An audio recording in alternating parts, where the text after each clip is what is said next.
चलो, Newton's laws of motion. बराबर, तो इसमें फोर्स, बराबर मेन चीज़ आपको इसमें फोर्स पढ़ना है। बराबर, तो जो न्यूटन्स फर्स्ट लॉ है वो क्या देता है? फर्स्ट लॉ गिव्स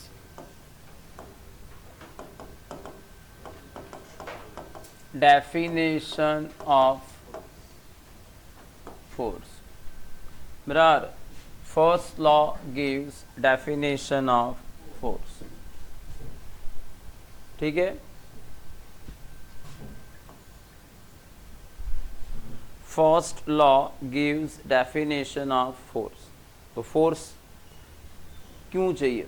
बराबर, तो फर्स्ट लॉ डेफिनेशन अगर मुझे देनी है तो मैं इस तरह से दे सकता हूँ, force is the quantity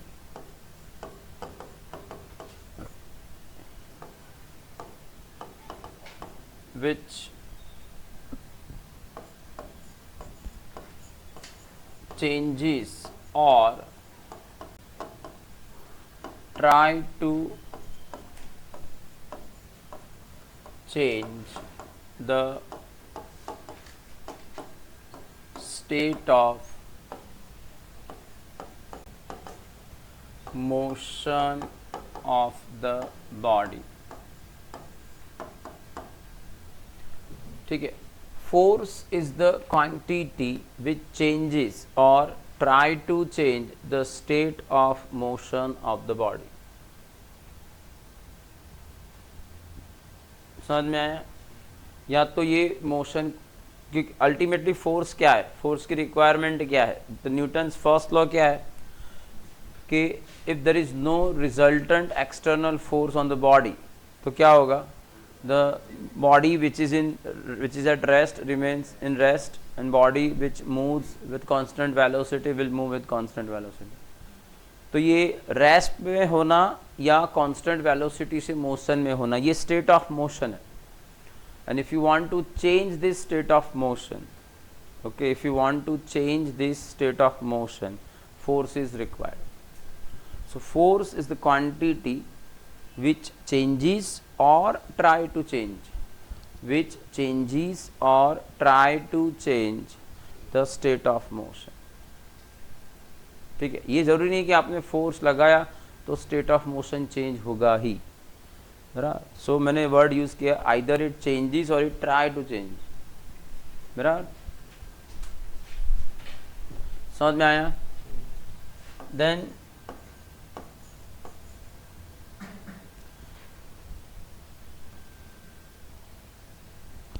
first law से,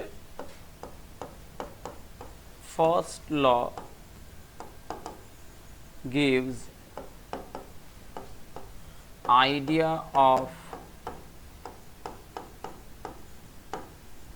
property of the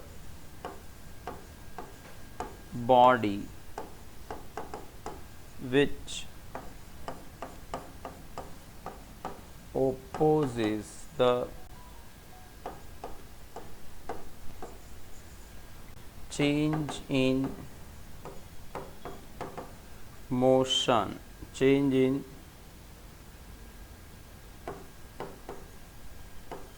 state of motion। This property is called inertia।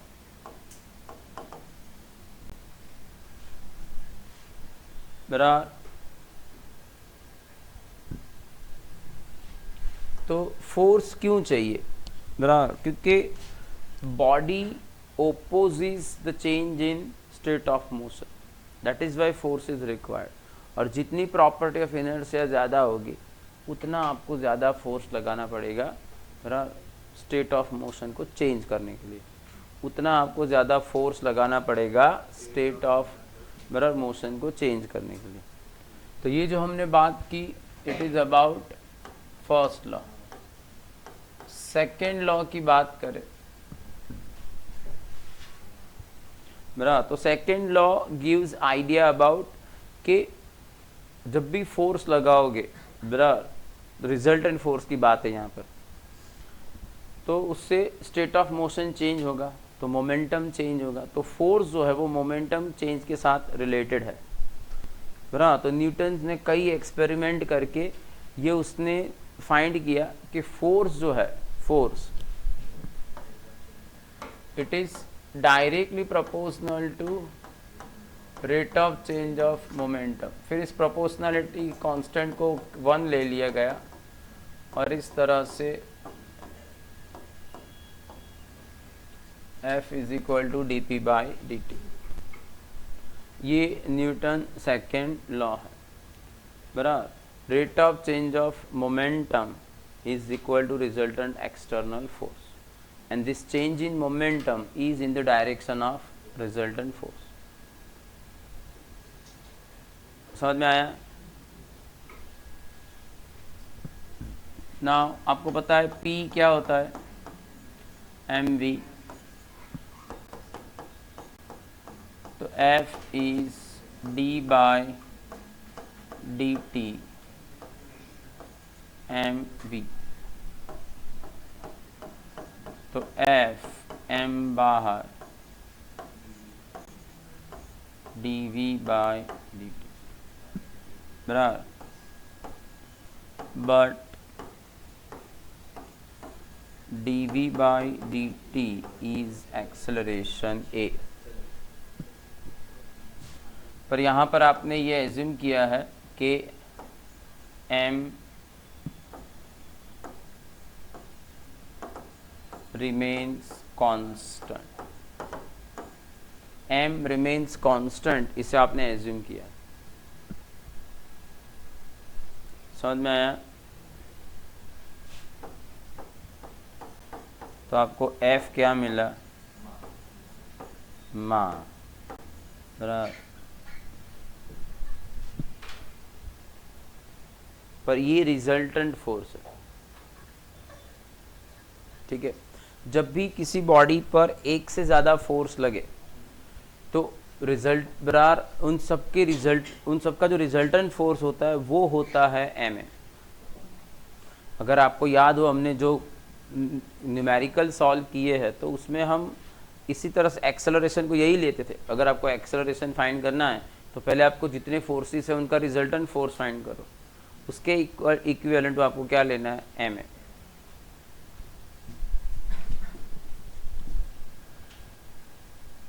Clear?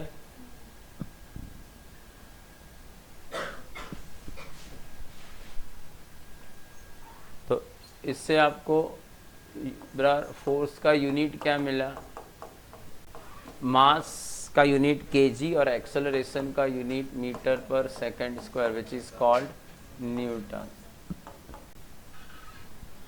बराबर। तो अगर मुझे 1 न्यूटन चाहिए तो 1 न्यूटन क्या होता है, 1 केजी इंटू 1 मीटर पर सेकेंड स्क्वायर, ये होता है 1 न्यूटन। तो इससे आप 1 न्यूटन की डेफिनेशन बना सकते हो। 1 न्यूटन की डेफिनेशन क्या बनेगी, the force which produces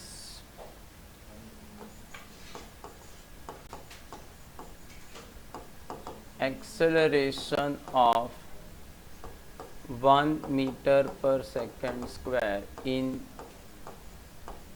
body of mass 1 kg is called 1 Newton।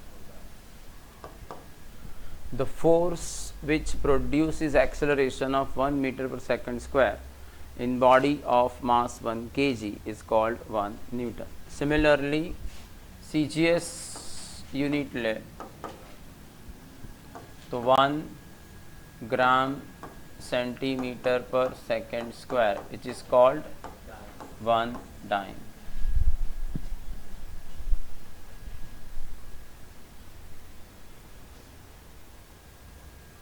Clear?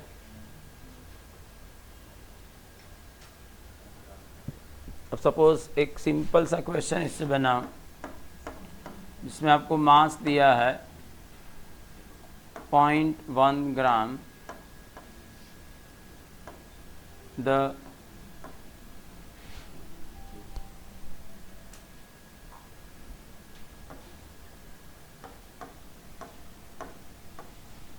change in velocity is 20 centimeter per second in 5 seconds.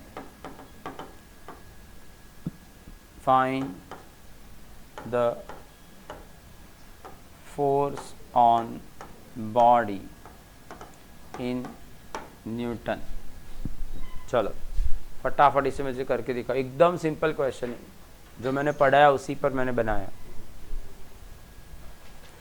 मास दिया है, change in velocity is 20 centimetre पर second in 5 second, the find the force on the body. कितना आया?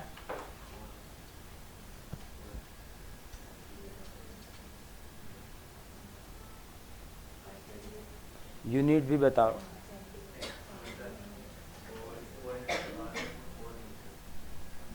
4 into power 10⁻⁻⁴ plus कहाँ से आएगा?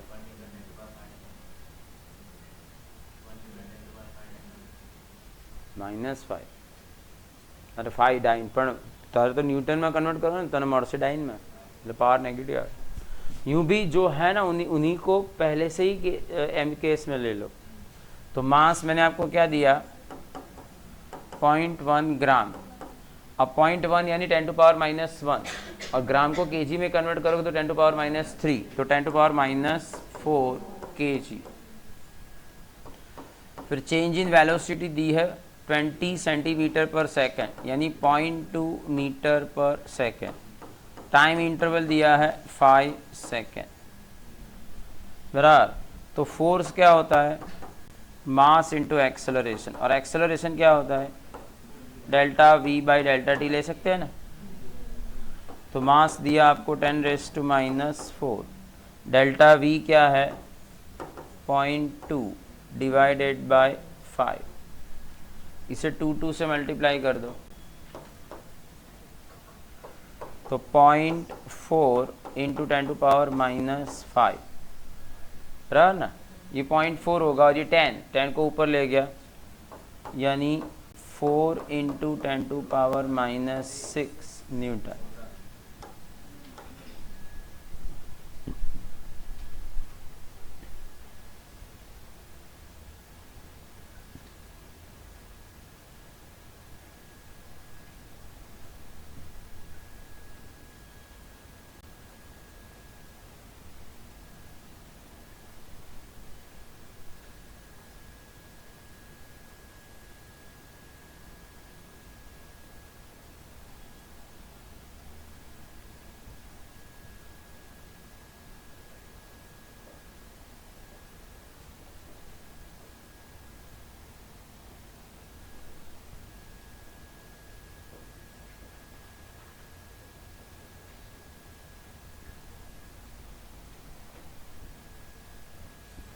हो गया?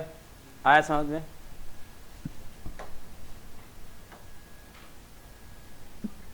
ठीक है। अब एक्सेलरेशन जो है वो फोर्स पर डिपेंड करता है। किसी भी इंस्टेंट का एक्सेलरेशन उस इंस्टेंट का जो रिजल्टेंट फोर्स है उस पर डिपेंड करेगा। बराबर। फोर्स चेंज हो गया, उसी इंस्टेंट पर एक्सेलरेशन भी चेंज हो जाएगा। समझ में आया? तो प्रीवियस या ऐसा नहीं होता है कि जो फोर्स लगाया उसकी कुछ इफेक्ट कुछ टाइम तक रहेगी, ऐसा नहीं। द इंस्टेंट, जिस इंस्टेंट पर फोर्स चेंज उसी इंस्टेंट पर एक्सेलरेशन चेंज। समझ में आ गया? तो किसी भी इंस्टेंट का एक्सेलरेशन उस इंस्टेंट पर जो रिजल्टेंट फोर्स लगता है उस पर डिपेंड करता है, बराबर। देन थर्ड लॉ, तो थर्ड लॉ तो सबको आता ही है, action and reaction are equal in magnitude and opposite in direction, बराबर। but they do not cancel each other. Action and reaction are equal in magnitude, opposite in direction, but they do not cancel each other. Why? क्या? यानी they act on two different bodies. बराबर, मैंने आपको example भी दिया था, क्या दिया था? हाँ, तो दीवार पर माथुं અથાડો तो दीवार में क्रैक पड़ी जाए ना,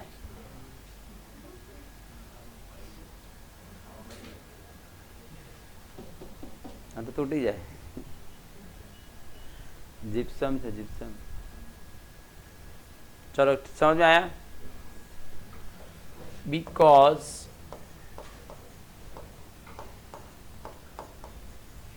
they act on two different bodies,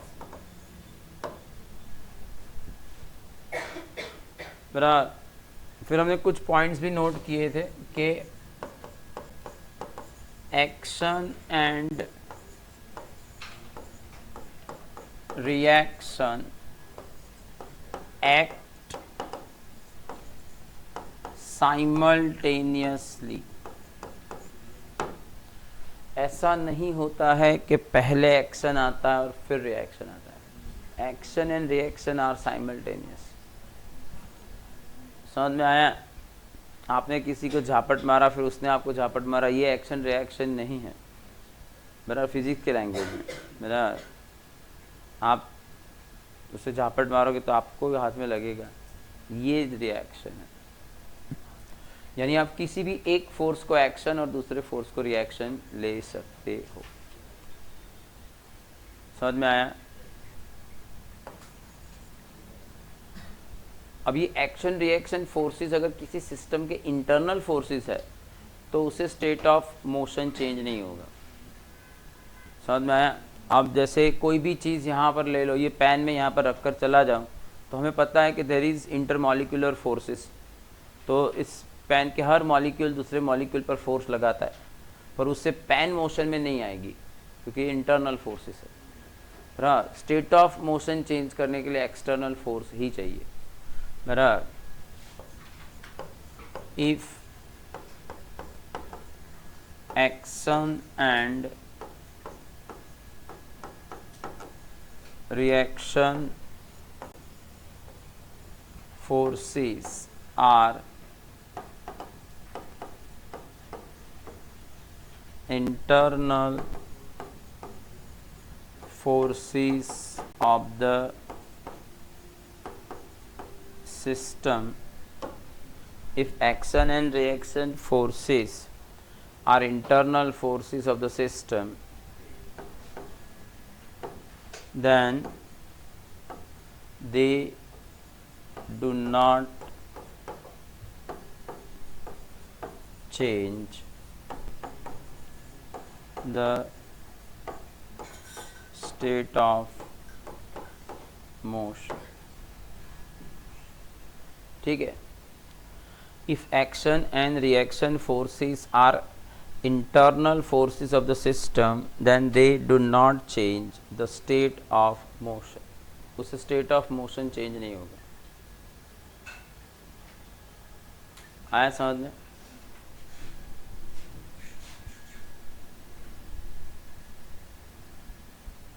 फिर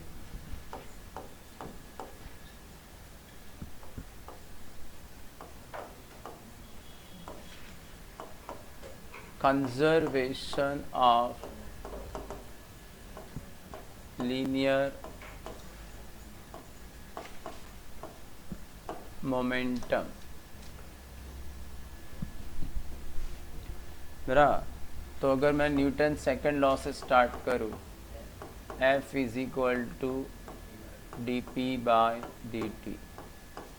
now if momentum is constant, तो आपको पता है अगर कोई क्वांटिटी कांस्टेंट होगी तो उसकी डेरिवेटिव ज़ीरो, तो इससे आपका फोर्स ज़ीरो, यानी अगर फोर्स ज़ीरो है तो momentum will remain constant. thus if resultant force on system is zero, its linear momentum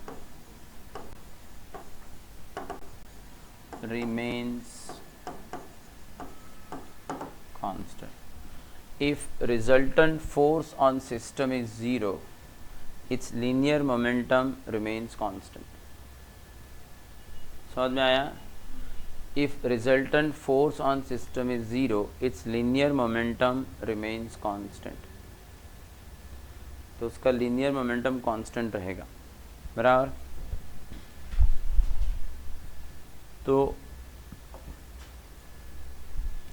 इसका मतलब ये नहीं है कि उस सिस्टम के हर पार्टिकल का मोमेंटम सेम रहना चाहिए। पार्टिकल के इंडिविजुअल मोमेंटम में चेंज आ सकता है, पर उसका सम ज़ीरो रहेगा या कांस्टेंट रहेगा, बराबर। तो total linear momentum of the system is बराबर, ये कांस्टेंट है, बराबर। तो सब हर पार्टिकल के लिनियर मोमेंटम में चेंज आ सकता है, पर वो इस तरह से आएगा कि टोटल चेंज ज़ीरो हो जाए। इसे मैं चेंज की नहीं लिखूँ तो delta P1 plus delta P2 and so on delta Pn is equal to zero. Clear? ये इट इज फंडामेंटल एंड जो कंजर्वेशन ऑफ लिनियर मोमेंटम है, it is fundamental and universal law.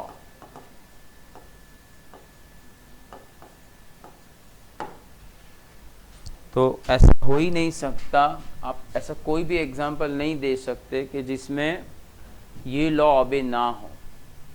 आप ऐसा कोई भी एग्जाम्पल नहीं दे सकते जिसमें ये लॉ ऑबे ना हो। अगर सिस्टम पर रिजल्टेंट फोर्स ज़ीरो है तो 101% उसका लिनियर मोमेंटम कांस्टेंट ही है। हाँ, अब आपको इसमें करना क्या है, ये एक बहुत इम्पॉर्टेंट कंसेप्ट है, बराबर। जब भी आप फिज़िक्स में कोई क्वेश्चन सॉल्व कर रहे हो तो कुछ ना कुछ आपके लिए अननोन होगा, बराबर, उसे आपको फाइंड करना होता है। तो अननोन को फाइंड करने के लिए हमें एक इक्वेशन बनाना होता है। तो कंजर्वेशन ऑफ लिनियर मोमेंटम आपको आइडिया देता है, बराबर, एक कंसेप्ट देता है जिससे आप एक इक्वेशन बना सकते हो। और अगर ये तो वेक्टर फॉर्म में हुआ, बराबर। अगर suppose it is in 2 dimension तो आप conservation of linear momentum in x direction लगा सकते हो, उससे आपको एक इक्वेशन मिलेगा। Conservation of linear momentum in y direction लगाकर दूसरे, बराबर। तो इस तरह से आप कंजर्वेशन ऑफ लिनियर मोमेंटम वाले कंसेप्ट का यूज़ करके इक्वेशंस बना सकते हो। और जितना ज़्यादा इक्वेशंस बनेंगे तो अननोन फाइंड करने में इतनी आसानी होगी। इसके लिए सबसे इंपॉर्टेंट चीज है सिस्टम को क्या, सिस्टम क्या लोगे आप, समझ में। सपोज ए ने बी पर फोर्स लगाया, ऐसा एक क्वेश्चन है जिसमें ए ने बी पर फोर्स लगाया, बराबर। अब अगर आप बी को सिस्टम कंसीडर करते हो तो उस पर फोर्स लगा, और उस पर फोर्स लगा तो उसका लीनियर मोमेंटम कांस्टेंट नहीं रहेगा। But if I consider the system of A and B, बराबर, इस केस में मैंने क्या किया, ए एंड बी का सिस्टम ले लिया। तो अगर मैं ए एंड बी का सिस्टम ले लूंगा तो मुझे फायदा क्या होगा, अब ए बी पर फोर्स लगा रहा है, ए बी पर फोर्स लगा रहा है, बराबर। अब मैंने ए और बी दोनों की बनी हुई सिस्टम को कंसिडर किया, तो ए बी पर जो फोर्स लगाएगा या बी ए पर जो फोर्स लगाएगा वो तो इंटरनल फोर्सेस हो गए। तो इस केस में कोई एक्सटर्नल फोर्स नहीं हुआ, तो external force zero, external force zero, तो लीनियर मोमेंटम।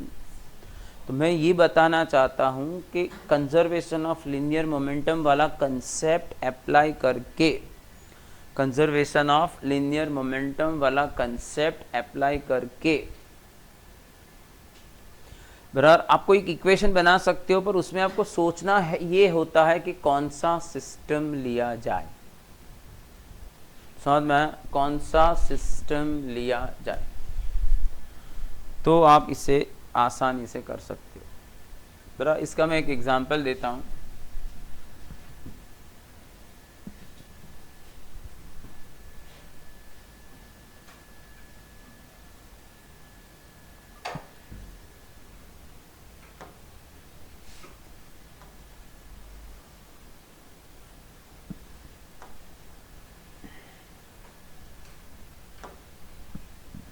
समझो, ये एक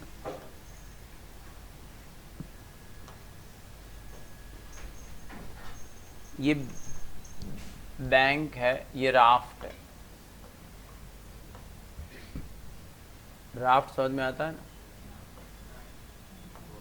पर नहीं, गुजराती में एना परफेक्ट वर्ड છે तरापो, बराबर। इसके ऊपर एक आदमी है, बराबर। इसमें mass of the person is 60 kg, suppose mass of the raft is suppose 40 kg, barabar। At initially the distance of the person from the bank is 30 meter, barabar। Now the person starts running on raft with speed 10 meter per second towards the bank, बराबर, towards the bank। तो find distance of the person from bank at t is equal to 2 seconds।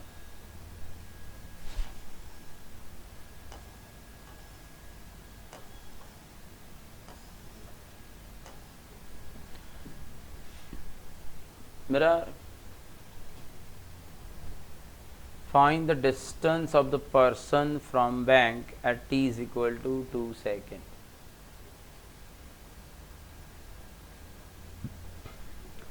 मेरा ये question conservation of linear momentum पर based है।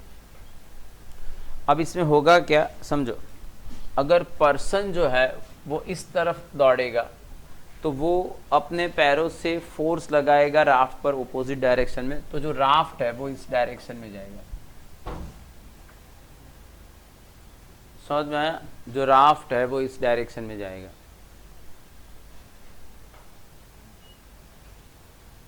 Clear इतना, बराबर। तो हमें राफ्ट की वेलोसिटी नहीं पता, बराबर। अब ये भी समझो कि पर्सन राफ्ट पर है, तो जो राफ्ट की वेलोसिटी होगी वो भी पर्सन को मिलेगी। सपोज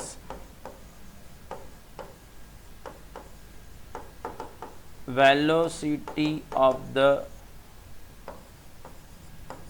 raft is v, तो resultant velocity of the person क्या होगी?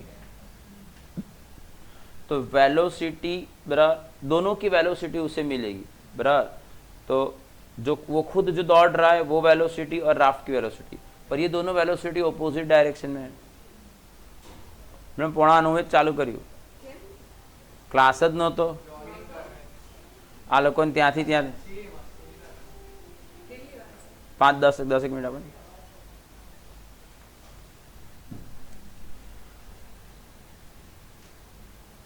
चलो समझ में आया? तो velocity of the raft is v, तो वेलोसिटी ऑफ द पर्सन क्या होगा? तो दोनों ऑपोजिट डायरेक्शन में है तो ये माइनस लिया जाएगा 10 माइनस v, समझ में आया?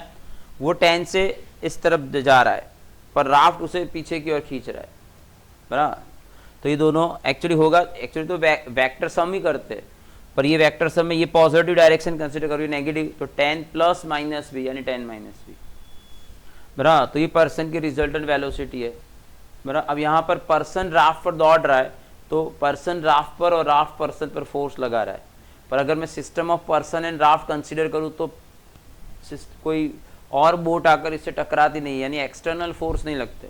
किसके लिए? अगर मैं सिर्फ राफ्ट को मेरे सिस्टम कंसीडर करूँ तो उस पर फोर्स लगता है, अगर मैं सिर्फ पर्सन को मेरा सिस्टम कंसीडर करूँ तो उस पर फोर्स लगता है, और फोर्स लगता है तो फिर मैं conservation of linear momentum apply नहीं कर सकता।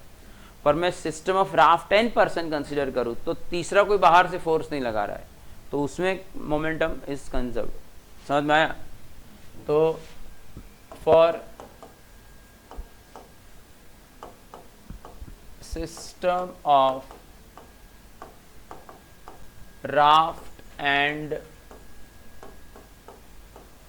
person, for the system of raft and person,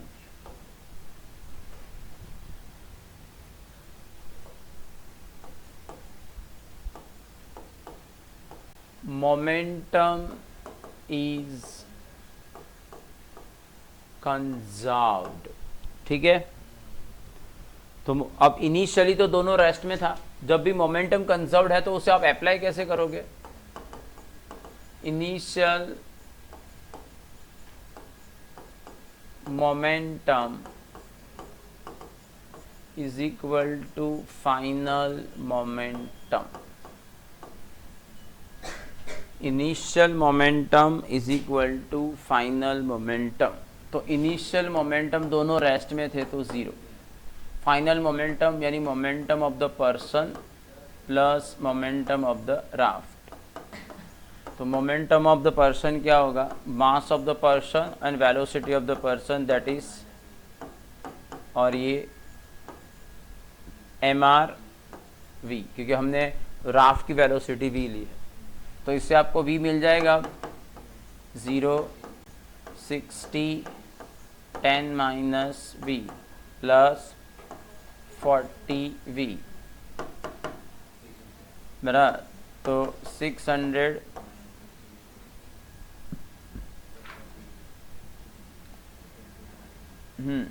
-60।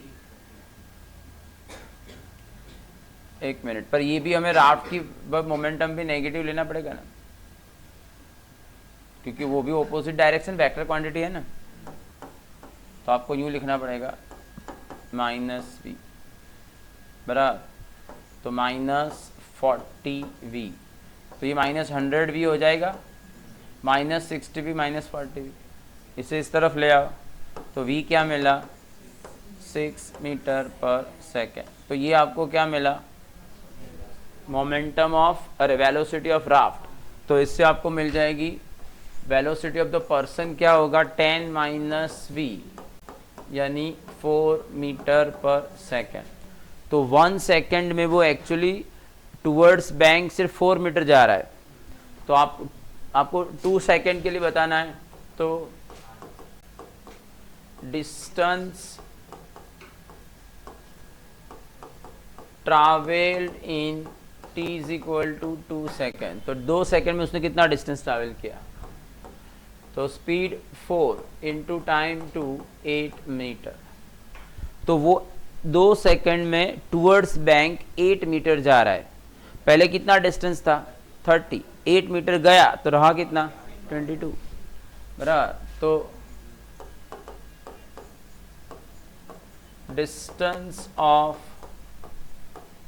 Person from bank at t is equal to 2 second बराबर, तो 30 माइनस 8 22 मीटर।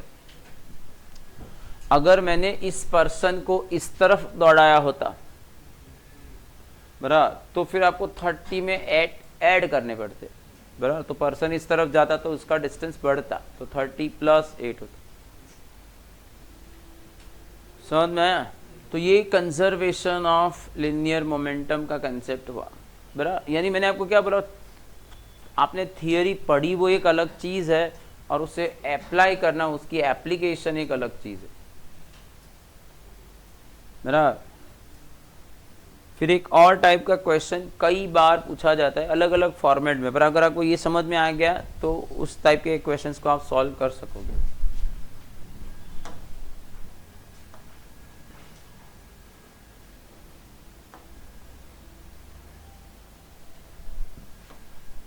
बराबर।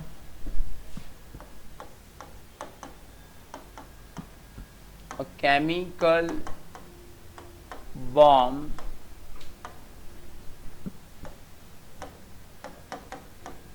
which is at rest blast and divides into 3 fragments. Their ratio of mass is 1:1:3 बराबर। 2 equal masses move mutually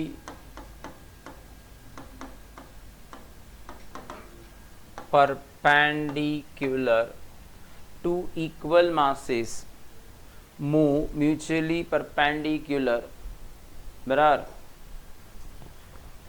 2 equal masses move mutually perpendicular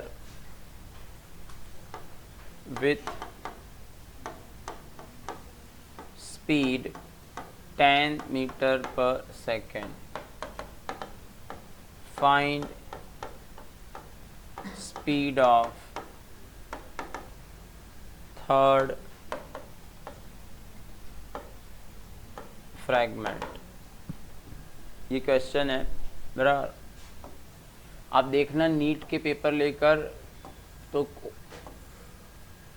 बहुत सारे questions आपको इस concept पर मिलेंगे। ये केमिकल बॉम्ब है, it blast in there are 3 fragments. Out of these 3 fragments, 2 fragments move in mutually perpendicular direction and they are equal in mass. 1:1 जो है उनका मास सेम है। तो अगर मैं इसका मास m लूँ तो इसका मास भी m। अब मुझे कंजर्वेशन ऑफ लीनियर मोमेंटम से पता है कि टोटल मोमेंटम 0 होना चाहिए, तो इन दोनों का रिजल्टेंट मोमेंटम इस डायरेक्शन में होगा, तो थर्ड उसकी ऑपोजिट डायरेक्शन में जाना चाहिए बराबर। अब इन दोनों के मास से उसका मास 3 टाइम्स है, तो अगर इनका मास मैंने m लिया तो ये मास मुझे लेना पड़ेगा बराबर। ये इसकी वेलोसिटी 10 मीटर पर सेकेंड और इसकी वेलोसिटी भी दी है 10 मीटर पर सेकेंड। v3 आपको पता नहीं है। अब क्योंकि डायरेक्शन अलग अलग है तो इस क्वेश्चन को आपको कंपलसरी वेक्टर फॉर्म में सॉल्व करना पड़ेगा, तो इसमें आपको मोमेंटम वेक्टर फॉर्म में लेना है बराबर। तो कंजर्वेशन ऑफ, क्योंकि जो केमिकल बॉम्ब है वो सडनली ब्लास्ट हुआ और there is no external force, उस पर कोई एक्सटर्नल फोर्स नहीं लगा है, तो लीनियर मोमेंटम का कंजर्वेशन होगा। तो इसीलिए initial momentum is equal to final momentum. Initial momentum is equal to final momentum. Initial momentum आपका 0 बराबर। तो फाइनल मोमेंटम में आपके पास 3 अलग अलग फ्रैगमेंट्स है, तो सबके फ्रैगमेंट्स का आपको क्या करना है, एडिशन बराबर, वेक्टर सम। तो ये होगा m1 vector v1 plus m2 vector v2 m3 vector v3। आपका m1 है m, v1 हम क्या लेंगे, tan I लेंगे क्योंकि ये x डायरेक्शन मैंने एज्यूम कर ली। फिर ये m और ये होगा tan j। ये मुझे पता है 3m, पर v3 मुझे पता नहीं है बराबर।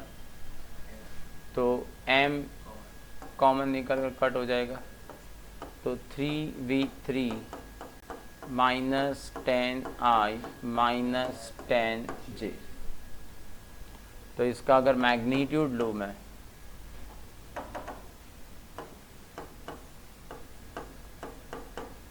तो स्क्वायर रूट में square of x component plus square of y component 210√2।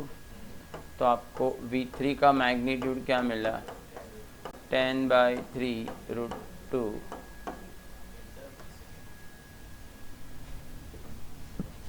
बराबर।